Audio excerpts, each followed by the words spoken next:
ನಮಸ್ತೆ ಫ್ರೆಂಡ್ಸ್, ಅಕ್ಷಯ ಪಾತ್ರ ಅಡುಗೆ ಮನೆಗೆ ನಿಮಗೆಲ್ಲರಿಗೂ ಪ್ರೀತಿಯ ಸ್ವಾಗತ.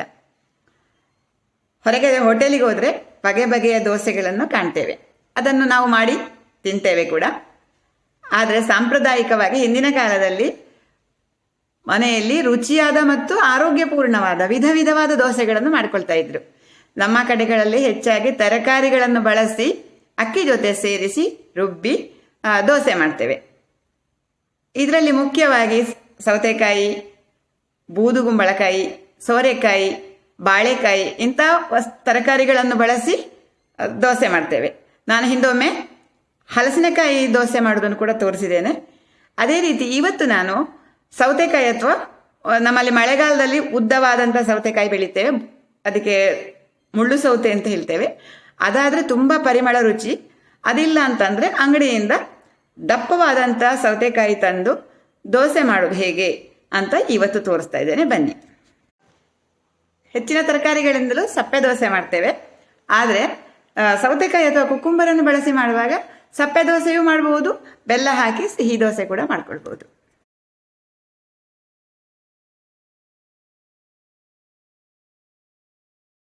ಸ್ನೇಹಿತರೆ, ನಾನು ಇವತ್ತು ಮಾಡ್ತಾ ಇರೋದು ಸೌತೆಕಾಯಿ ದೋಸೆ. ಸೌತೆಕಾಯಿ ದೋಸೆ ಮಾಡಲಿಕ್ಕೆ ನೋಡಿ, ಸಾದಾ ಸೌತೆಕಾಯಿ ಚೆನ್ನಾಗಿ ಬೆಳೆದಂಥದ್ದು, ದಪ್ಪ ಪಲ್ಪ್ ಇರುವಂಥದ್ದು 2 ತಗೊಂಡಿದ್ದೇನೆ. ದೋಸೆಗೆ ಇದು ಚೆನ್ನಾಗಿ ಬೆಳೆದಿರಬೇಕು. ಆಮೇಲೆ ದೋಸೆ ಅಕ್ಕಿಯನ್ನು 3 ರಿಂದ 4 ಗಂಟೆ ನೆನೆಸಿದ್ದೇನೆ. ಇದು 4 ಕಪ್ಪು ಇದೆ. 3/4 ರಿಂದ 1 ಕಪ್ ಆಗುವಷ್ಟು ತೆಂಗಿನಕಾಯಿ ತುರಿ, ಹಸಿ ಕಾಯಿ ತುರಿ. ಇದು ಆಪ್ಷನಲ್ಲು, ಇದನ್ನು ಇವತ್ತು ಹಾಕ್ತಾ ಇದ್ದೇನೆ ನಾನು. ಆಮೇಲೆ ಉಪ್ಪು, ಇಷ್ಟು ಸಾಮಗ್ರಿಗಳನ್ನು ಬಳಸ್ತಾ ಇದ್ದೇನೆ. ಸೌತೆಕಾಯಿ ದೋಸೆಯಲ್ಲಿ ಸಪ್ಪೆ ಮತ್ತು ಸಿಹಿ ಎರಡನ್ನು ಮಾಡಿ ತೋರಿಸ್ತಾನೆ. ಸಿಹಿ ಇದು ಮಾಡುವಾಗ ಈ ಬೆಲ್ಲವನ್ನು ಬಳಸ್ತಾ ಇದ್ದೇನೆ. ಮೊದಲಿಗೆ ಸೌತೆಕಾಯಿ ಥರ ಸಿಪ್ಪೆ ತಗೊಳ್ಬೇಕು. ಸಿಪ್ಪೆ ತೆಗೆದಾದ್ಮೇಲೆ ಇದನ್ನು ಕಟ್ ಮಾಡಿ ಈ ಮಧ್ಯಭಾಗದ ತಿರುಳನ್ನು ತೆಗಿಬೇಕು. ನಮಗೆ ಬೀಜ ಬೇಡ, ತಿರುಳಿದ್ರೆ ಪರವಾಗಿಲ್ಲ ದೋಸೆ ರುಬ್ಲಿಕ್ಕೆ, ಆದರೆ ಬೀಜ ಇರಬಾರ್ದು. ಬೀಜ ಇದ್ದರೆ ಬೇಡ ಅಷ್ಟೆ. ಬೀಜ ಚೆನ್ನಾಗಿ ಬಲ್ತಿದ್ರೆ ಬೀಜ ಗಟ್ಟಿ ಇರ್ತದೆ, ಅದನ್ನು ತೆಗಿಬೇಕು ಈ ಥರ. ಆಮೇಲೆ ಇದನ್ನು ಸಣ್ಣದಾಗಿ ಹೆಚ್ಕೊಳ್ಬೋದು. ನೋಡಿ ಈ ಥರ. ಇದು ನಮಗೆ ಅಕ್ಕಿ ಜೊತೆ ರುಬ್ಲಿಕ್ಕಾದ್ರಿಂದ ಈ ಥರ ಹೆಚ್ಕೊಳ್ಬೇಕು. ಹೆಚ್ಕೊಂಡು ರುಬ್ಬಬಹುದು, ಅಥವಾ ಅದನ್ನು ಈ ಥರ ಬೀಜ ತೆಗೆದು ಗ್ರೇಟ್ ಮಾಡ್ಕೊಳ್ಬೋದು.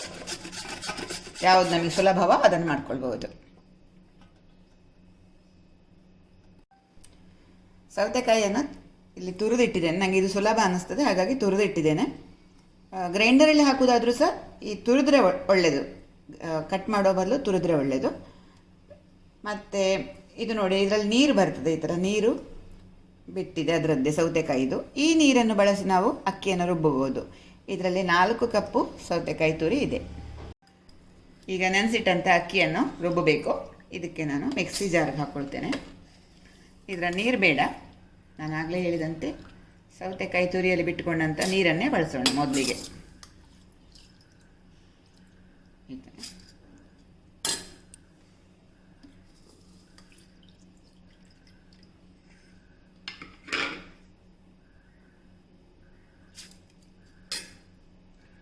ಸೌತೆಕಾಯಿ ನೀರನ್ನು ಮೊದಲಿಗೆ ಹಾಕ್ತಾ ಇದ್ದೇನೆ.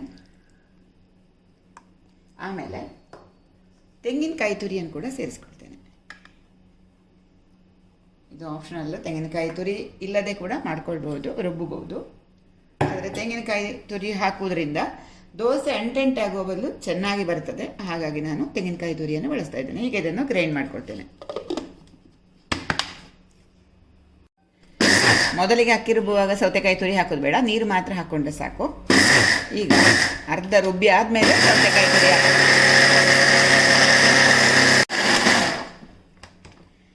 ಇದು ಸ್ವಲ್ಪ ನುಣ್ಣಗಾದ್ಮೇಲೆ ನೋಡಿ, ಈ ಥರ ಸ್ವಲ್ಪ ನುಣ್ಣಗಾಗಿದೆ, ಈಗ ಪೇಸ್ಟ್ ಆಗಿದೆ. ಈ ಹಂತದಲ್ಲಿ ನಾವು ಸೌತೆಕಾಯಿ ತುರಿಯನ್ನು ಸೇರಿಸ್ತೇವೆ. ಇದು ಬೇಗನೆ ರುಬ್ಲಿಕ್ಕೆ ನೋಡಿ, ಈ ಥರ ಬೇಗನೆ ನುಣ್ಣದಾಗ್ತದೆ ಸೌತೆಕಾಯಿ. ಹಾಗಾಗಿ ಕೊನೆಯಲ್ಲಿ ಹಾಕಿ ಮತ್ತೆ ಗ್ರೈಂಡ್ ಮಾಡಬೇಕು.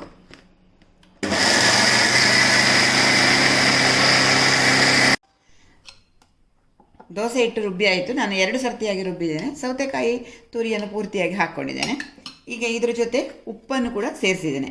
ಉಪ್ಪು ಹಾಕಿದ್ದೇನೆ, ರುಚಿಗೆ ತಕ್ಕಷ್ಟು ಉಪ್ಪು ಹಾಕಿ ಆಯಿತು. ಈಗ ಈ ಹಿಟ್ಟಿನಿಂದ ಒಂದು ಸ್ವಲ್ಪ ಈ ಥರ ತೆಗಿತೇನೆ. ಇದು ಯಾಕೆ ಅಂತಂದರೆ ಸಿಹಿ ದೋಸೆ ಮಾಡಲಿಕ್ಕೆ ಬೆಲ್ಲವನ್ನು ಬಳಸ್ತೇನೆ. ಬೆಲ್ಲ ಕುಟ್ಟಿ ಪುಡಿ ಮಾಡಿ ಇನ್ನೊಂದು ಸಲ ಮಿಕ್ಸಿಗೆ ಹಾಕ್ಕೊಂಡು ತೆಗಿಬೋದು, ಅಥವಾ ನಾನು ಬೆಲ್ಲವನ್ನು ಸ್ವಲ್ಪ ನೀರು ಹಾಕಿ ಕುದಿಸಿ ಇಟ್ಟಿದ್ದೇನೆ, ಇದನ್ನು ಕೂಡ ಸೇರಿಸ್ಕೊಳ್ಬೋದು. ನೋಡಿ, ಇದನ್ನು ಹಾಕ್ತಾ ಇದ್ದೇನೆ. ಈಗ ಇದು ಸಿಹಿ ದೋಸೆಗೆ ರುಬ್ಬುವಾಗಲೇ ಪುಡಿ ಮಾಡಿ ಹಾಕ್ಕೊಳ್ಬೋದು, ಅಥವಾ ಈ ಥರ ಮಾಡಿಕೊಳ್ಳೋದು ಸುಲಭ ಅನಿಸ್ತದೆ. ಹಾಗಾಗಿ ನಾನು ಬೆಲ್ಲವನ್ನು ಕುದಿಸಿ ತೆಗೆದಿರ್ತೇನೆ. ಕಸ ತೆಗಿಲಿಕ್ಕೂ ಕೂಡ ಸುಲಭ ಆಗ್ತದೆ ಬೆಲ್ಲ ಈ ಥರ ಪಾಕ ಮಾಡೋದ್ರಿಂದ. ನೋಡಿ, ಹಿಟ್ಟು ಈ ಥರ ಬಂದಿದೆ.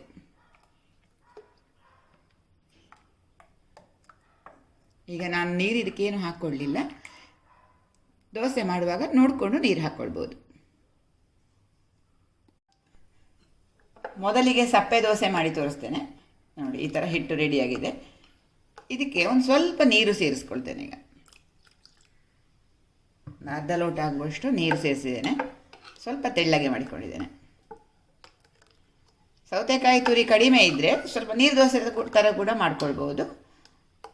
ತುಂಬ ಜಾಸ್ತಿ ಆದರೆ ಕಷ್ಟ ಆಗ್ತದೆ. ಇದು ಹದವಾಗಿಯೇ ಇದೆ. ನಾನು ಸ್ವಲ್ಪ ನೀರು ಸೇರಿಸ್ತೇನೆ. ದೋಸೆ ಮಾಡುವ ಮೊದಲು ಇದು ಹಿಟ್ಟು ಅಂದಾಜು ಮಾಡಿಕೊಂಡು ನೋಡ್ಕೊಳ್ಬೇಕಾಗ್ತದೆ. ಈ ಹದಕ್ಕೆ ಇದೆ.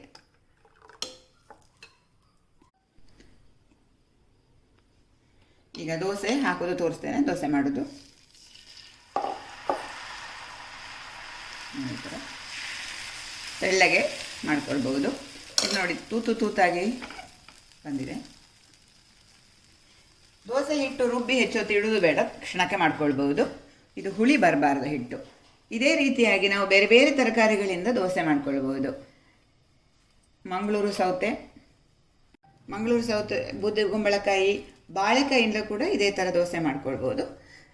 ಭಾಳಷ್ಟು ತರಕಾರಿಗಳಿಂದ ಇದೇ ಥರ ಮಾಡ್ಕೊಳ್ಬೋದು. ಅಕ್ಕಿ ಜೊತೆ ಅದನ್ನು ಸೇರಿಸಿ ಸ್ವಲ್ಪ ಕಾಯಿ ತುರಿ ಸೇರಿಸಿ ರುಬ್ಬಿಕೊಳ್ಬೋದು. ಆಮೇಲೆ ಇದೇ ತರಹ ದೋಸೆ ಮಾಡಿಕೊಳ್ಬೋದು. ಬಾಳೆಕಾಯಿ ದೋಸೆ ಮಾಡುವಾಗ ಸ್ವಲ್ಪ ಮಜ್ಜಿಗೆ ನೀರಲ್ಲಿ ಹಾಕಿ ತೆಗೆದಿಟ್ಟರೆ ಕಲರ್ ಚೆನ್ನಾಗಿ ಬರ್ತದೆ. ನೋಡಿ, ಈ ಥರ ಸಾಫ್ಟ್ ಆದಂಥ ದೋಸೆ ರೆಡಿ.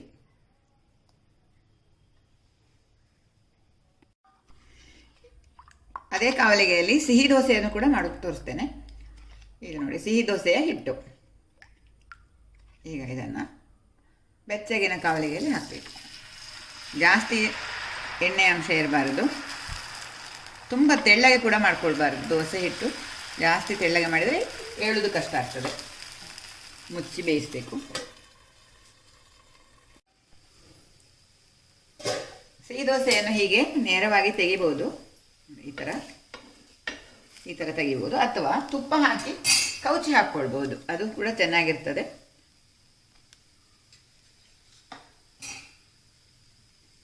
ಸಿಹಿ ದೋಸೆ ಮಾಡುವಾಗ ಸ್ವಲ್ಪ ಜಾಗ್ರತೆ ಬೇಕಾಗ್ತದೆ.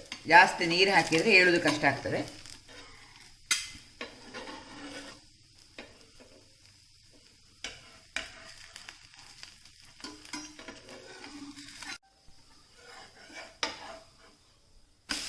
ತುಪ್ಪ ಹಾಕಿ ಈ ಥರ ಕವಚಿ ಹಾಕ್ಕೊಳ್ಬೋದು. ಜಾಸ್ತಿ ಉರಿ ಇದ್ದರೆ ಇದು ಕಪ್ಪಾಗ್ತದೆ, ಹಾಗಾಗಿ ಹದವಾದ ಉರಿ ಸಾಕು.